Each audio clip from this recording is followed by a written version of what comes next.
All right. Um, Normally I don't do this, but this is a little bit like kind of experimenting a little bit. I'm filming a video in my car, just having my own little thoughts on certain things. Just so you know, episode 4 of the Emmy the Robot comic dub is still in production. I think we're kind of halfway there. I just got to find the time to get to the edits, the audio, and get some sound effects and music, just to make it all fit. Don't worry, it will come out this year. Don't worry about it. But I'm gonna use this time to get a little bit personal. Um, because as of this recording, it is now officially 4 months and a day since Dr. Demento said bye-bye to the airwaves and hung up his top hat for good. Yeah. That's not how my birthday month would have gone when I found out that days after I turned 40, Dr. Demento decided to retire. And after hearing his retirement show back in October, I still have a lot of words I want to say. I'm sorry it took me about 4 months and a day for it, but I still have to say my piece and my experiences with the doc. Like most people, I first heard about the doc in a roundabout way. It was sort of like that mention from The Simpsons and in that episode where, Cape Fear, I believe it was. And then I got to know more about the dog thanks to listening to Weird Al Yankovic.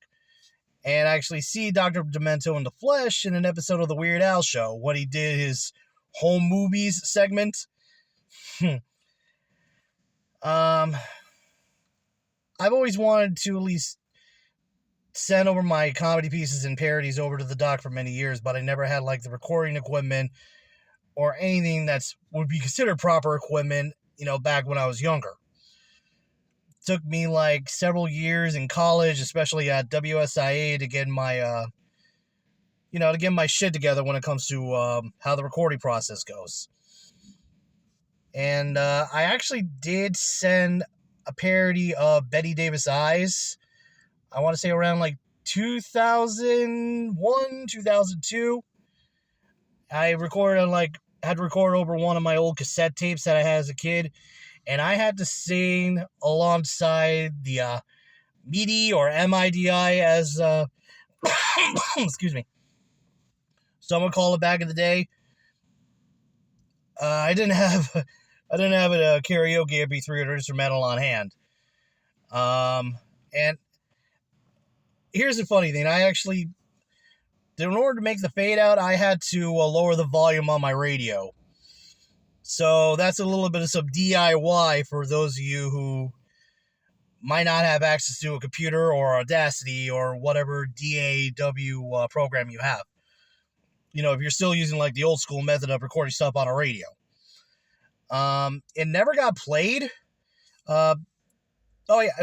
Just in case if I forgot the title, the parody was Groucho Marx Mustache, parody of Betty Davis Eyes.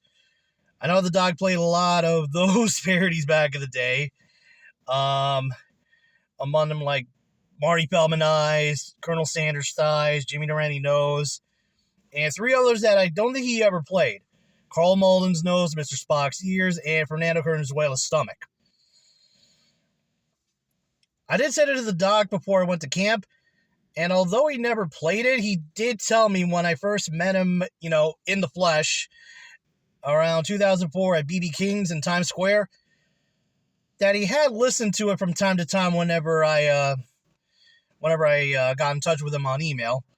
And I still remember him telling me that as he drove through Staten Island, he actually thought of me.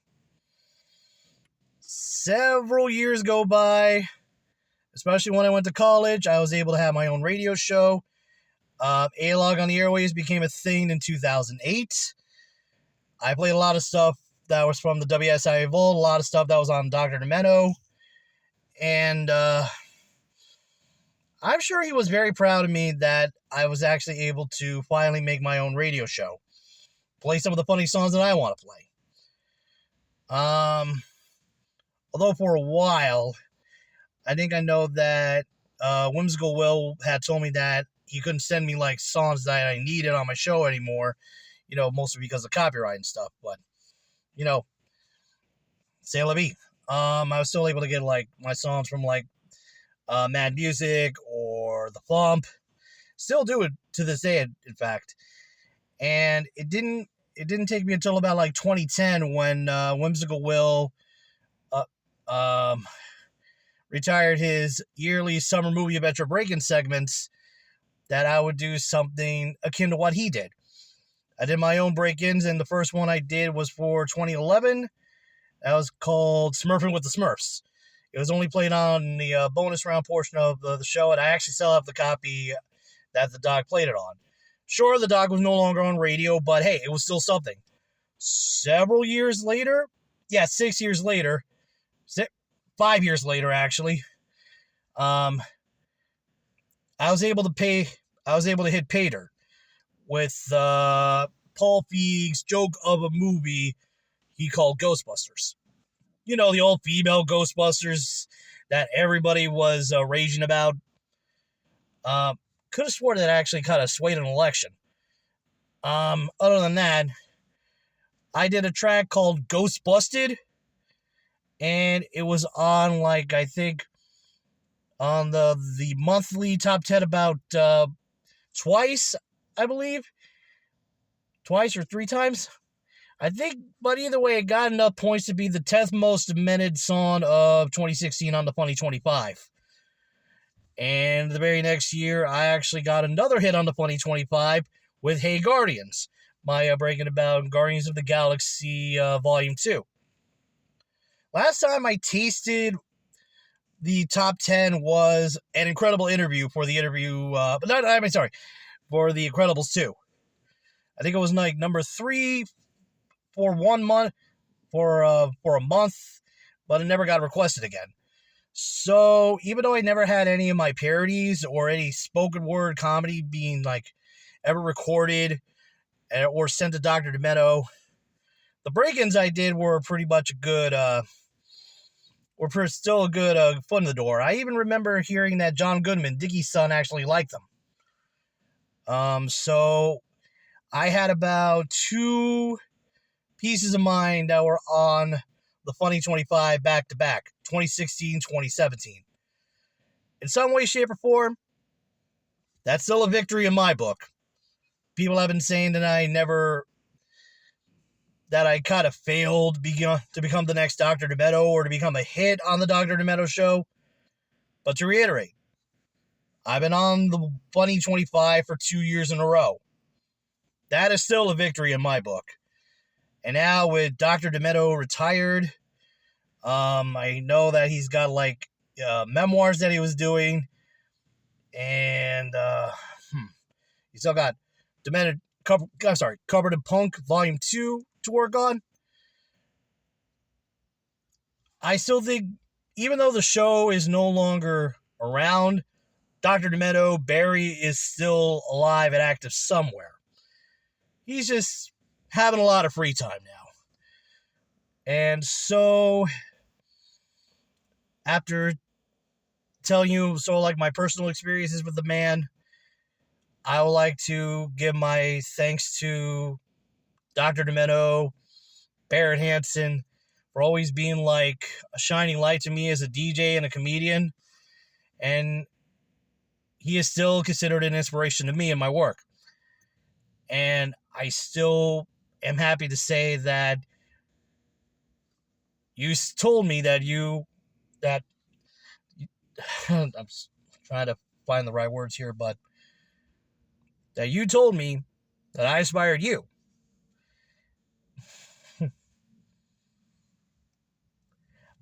I'm still happy that my idol says that I'm an inspiration to him.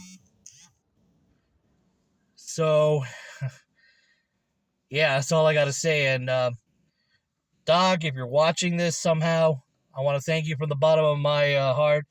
Without you, I would not be the demented DJ I am today.